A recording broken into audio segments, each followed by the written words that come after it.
Hello students, आज हम spherical mirrors के लिए साइन कन्वेंशंस पढ़ेंगे, यानी कि चिन्ह परिपाटी। चिन्ह परिपाटी की जरूरत क्या है? सबसे पहले तो यही जान लें। चिन्हों से बिना लिखे, बिना ज्यादा शब्दों का इस्तेमाल किए हम बहुत सारी जानकारी दे या ले सकते हैं। हम बता सकते हैं कि हमारी वस्तु मिरर के किस तरफ रखी हुई है, इमेज कैसी है, मिरर कैसा है, इमेज छोटी है या बड़ी है। तो केवल एक चिन्ह इतनी सारी जानकारी देता है, इसीलिए इसका महत्व है। अब इसके लिए कुछ रूल्स हैं। रूल्स क्या है?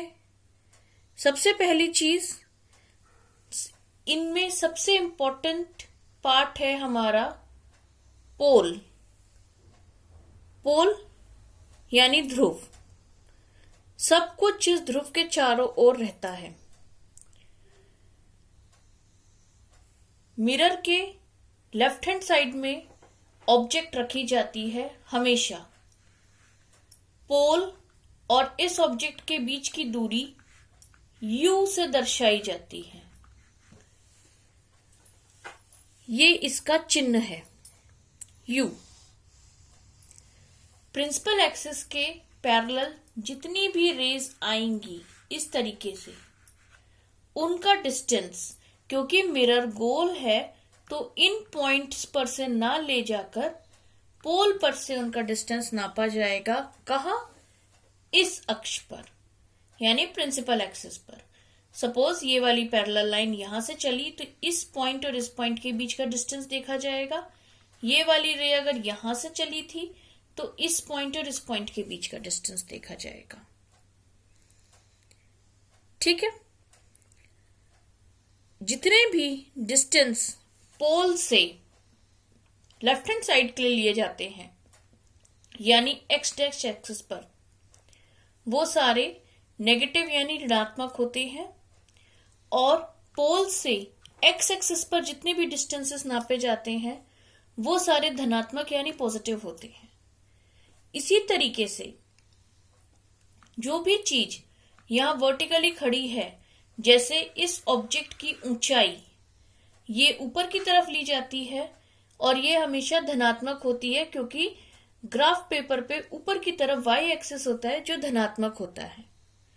नीचे की तरफ जो भी मेजरमेंट्स करे जाते हैं वो सारे ऋणात्मक यानी नेगेटिव होते हैं। जैसे एक इमेज बन गई यहां, तो ये इमेज की जो हाइट है वो हमने इस एक्सिस पे नापी, जो y डैश है, तो वो नेगेटिव आएगी। ऑब्जेक्ट हमेशा लेफ्ट हैंड साइड होता है और ऑब्जेक्ट और पोल के बीच के डिस्टेंस को U से शो करते हैं, इसलिए ये दूरी हमेशा नेगेटिव चलती है। U की वैल्यू हमेशा नेगेटिव होगी। जहां पर भी आप U यूज करेंगे वहां आप नेगेटिव साइन यूज कर सकते हैं। इसी तरीके से जो कॉनकेव मिरर होता है, यानी अवतल मिरर, उसमें इस मिरर में focal length left hand side पर होती है।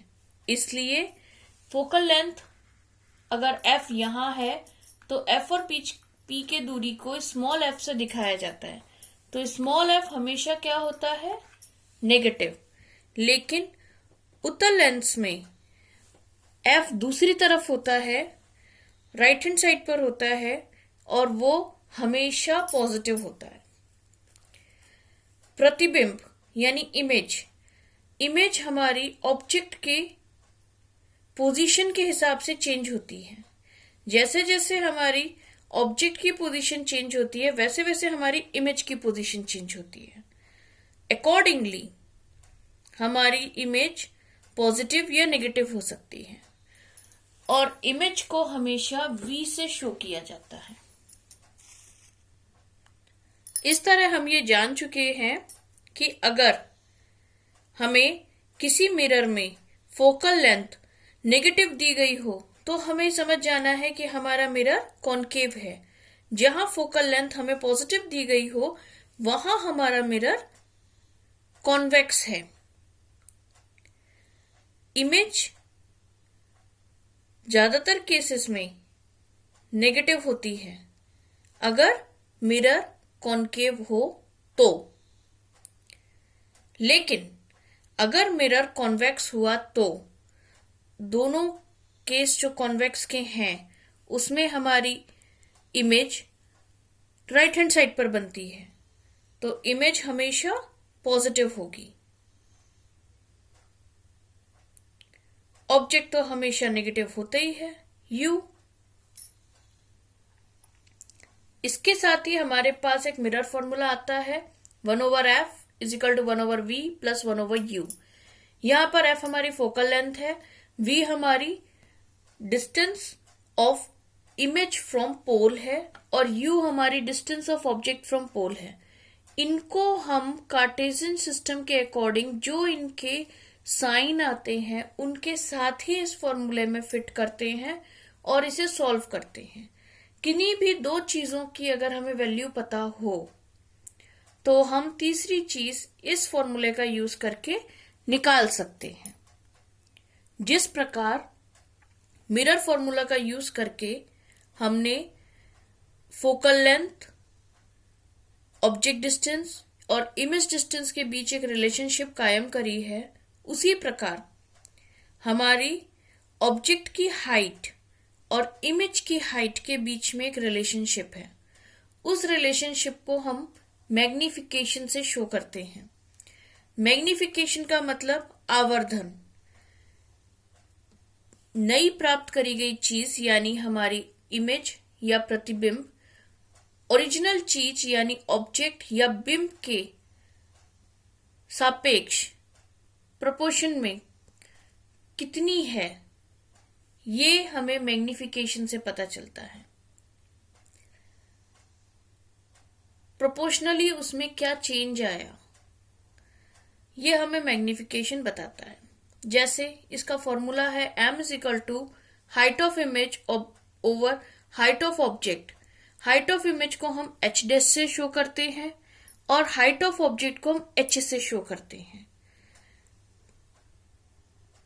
जहां पर आपको ऑब्जेक्ट की हाइट या इमेज की हाइट डायरेक्टली दी गई हो वहां आप उन्हें यूज कर सकते हैं। ना दी गई हो, आपको इमेज डिस्टेंस और ऑब्जेक्ट डिस्टेंस दिया गया हो तो मैग्निफिकेशन का फॉर्मूला -v/u चलता है। हम इसे ऐसे भी लिख सकते हैं, यानी कि अगर हम केवल इस रिलेशनशिप को देखें, किन्हीं दो का मान पता होने पर हम तीसरा निकाल सकते हैं। इसे और इन दोनों को देखें तो किन्हीं दो का मान पता होने पे हम तीसरे को निकाल सकते हैं। और यदि हमारे पास इस तरह का फॉर्मूला हो, कोई ऐसी चीजें दी गई हो जिसमें हमें ऑब्जेक्ट डिस्टेंस दिया गया हो, फोकल लेंथ दी गई हो, h' दिया गया हो, h पूछ रहा हो, तो हम डायरेक्टली ये फॉर्मूला यूज कर सकते हैं। ये मैग्निफिकेशन भी साइन कन्वेंशन की तरह ही बहुत काम की चीज है।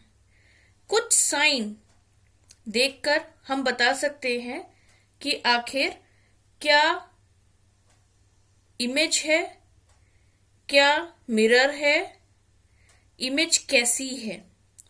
केवल एक मैग्निफिकेशन की वैल्यू को और साइन को देखकर हम बता सकते हैं।